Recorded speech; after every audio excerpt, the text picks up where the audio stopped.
Awalnya pakai darah ayam, terus darah kambing, terus nggak tahu pasti apa. Tapi Atta tuh ngedenger kayak sempet gitu ya, dia ngedenger ada kayak suara jeritan orang di balik tembok waktu itu. Dan di setiap darah ditetesin, ruangan tuh jadi panas banget. Batu merah ini jadi kayak hidup, geter, terus ngeluarin uap. Dan setelah itu ada namanya Eyang ya. Eyang tuh sebut aja kayak pemimpin padepokannya gitu. Si Eyang ini bakalan duduk di atas ujung ruangan sambil ngebaca sesuatu dari gulungan. Gulungannya tuh dari daun lontar. Nah tapi pas dibacain, semua santri ini jadi kayak binatang, nurut dan nunduk gitu Bi. Nah, termasuk Atta. Nah rasa curiga Atta tuh mulai muncul pas salah seorang temennya itu tuh tiba-tiba hilang. Namanya Santri Tirta. Malam sebelum dia hilang, Santri Tirta ini cerita kalau dia mimpi. Katanya, kata Santri Tirta, di mimpi itu dia ngelihat kepala ibu itu dipotong, terus dijahit lagi sama leher kambing. Anjing. Nah kebesokannya abis mimpi itu, si Santri Tirta hilang entah kemana. Dan anehnya lagi, tempat tidurnya si Santri Tirta ini tiba-tiba kayak dirapin seolah-olah kayak nggak ada kejadian apa-apa.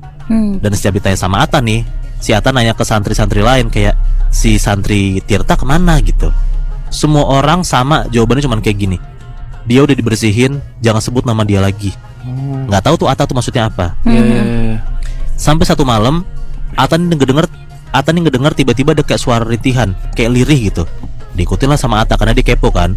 Masuklah ke salah satu ruangan kosong yang di baliknya itu ada pintu besi kecil gitu Bi, Nat, dengan tulisan aneh dan bekas darah kering di sisi gagangnya. Pas dideketin sama Atta, pintunya ternyata nggak dikunci. Dibukalah sama Atta nih. Pas dia masuk, ruangan tuh bau busuk tanah, besi berkarat sama ada kayak dupa besi gitu. Temboknya basah.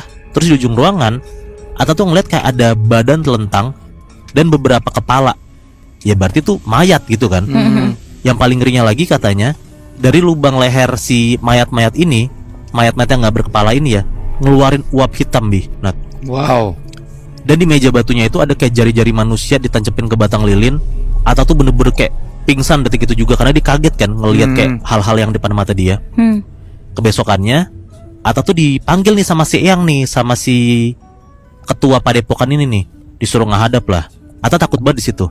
Apalagi di situ Eyang tuh bilang kalau Atta tuh katanya quote unquote udah siap lah, siap jadi penebus darah katanya. Anjing. Dan selalu ada tugas buat siapapun santri yang katanya udah siap. Nah katanya si Eyang ini tugasnya cuma satu, bawa seseorang dari darahnya sendiri. Dan karena Atta punya adik, dia harus ngebawa adiknya lah.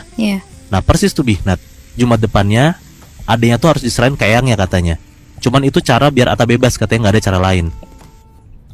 Dan kalau Atta sampai nggak mau ngejalanin tugas ini, berarti dia bakalan bernasib sama kayak beberapa santri yang telentang di ruangan kemarin tuh, yang nggak ada kepalanya. Ngeri kan?